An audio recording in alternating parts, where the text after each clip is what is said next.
Cancer pédiatrique, l'on n'en parle très peu au Cameroun. Pourtant, le mal est là. La société civile en est consciente et passe le message au cours d'une marche à Yaoundé.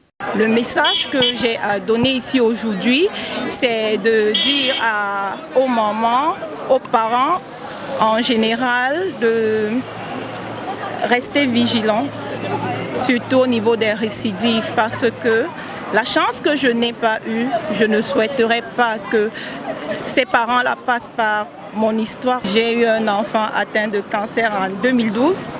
Il est décédé en 2013, pas par faute de moyens, non, parce que je n'avais pas la bonne information. Alors, le Seigneur m'a mise à cœur de toucher les autres parents en leur donnant l'information que moi je n'avais pas eue. C'est de dire aux parents, chaque fois que vous constatez qu'il y a une récidive d'un palu, d'une grippe, il faudra se retourner vers un oncopédiatre quand le pédiatre n'arrive plus à donner le diagnostic. Pour le Comité national de lutte contre cette maladie, il est impératif de sensibiliser les parents. Généralement, on entend par cancer pédiatrique que toute tumeur qui survient chez un enfant entre 0 et 19 ans. La sensibilisation à travers les marches comme celle-ci, à travers les interventions dans les médias, dans les réseaux sociaux, etc., etc. Tout ça dans un but de mobiliser les communautés, leur donner davantage d'informations sur comment préserver leur santé. Ici, nous parlons du cancer et en matière de cancer, il faut savoir que surtout chez l'enfant, il faut savoir que le diagnostic précoce entraîne des taux de réussite quand on traite à 80% dans les pays à voie de développement et nous sommes en train d'essayer d'avoir les mêmes chiffres chez nous.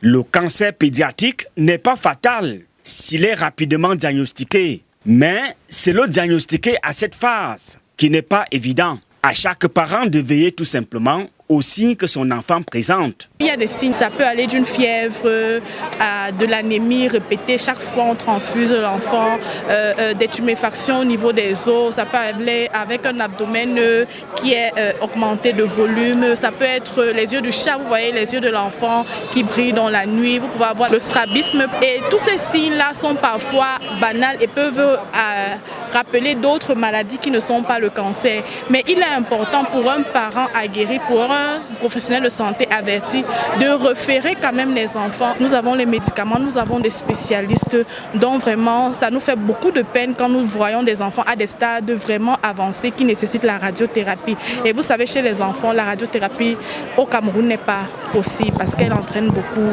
de complications. Il est admis par tous, et c'est vrai, que le cancer peut se soigner, qu'il soit pédiatrique ou non. La preuve, l'un des survivants que le Cameroun connaît a pris part à la marche de Yaoundé. Alors c'est une maladie qui a commencé comme toutes les maladies ordinaires parce que on ne peut pas la soupçonner directement.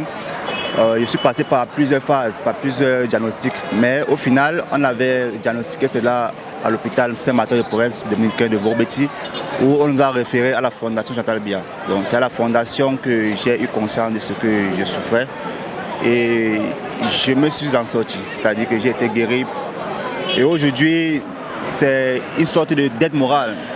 C'est-à-dire que je me suis engagé justement aux côtés des personnes qui soutiennent cette cause. Vigilance, vigilance et encore vigilance.